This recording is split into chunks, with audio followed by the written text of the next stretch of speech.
about this or hear this, that you used to go up on Mulholland Drive and Yeah, park every night. and visualize seeing yourself as...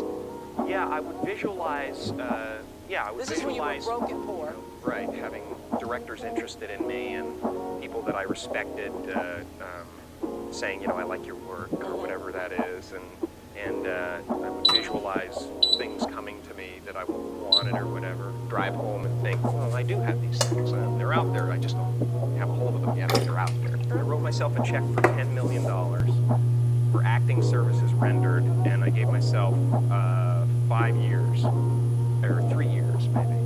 And I dated it Thanksgiving 1995. Just before Thanksgiving 1995, I found out that I was going to make $10 million.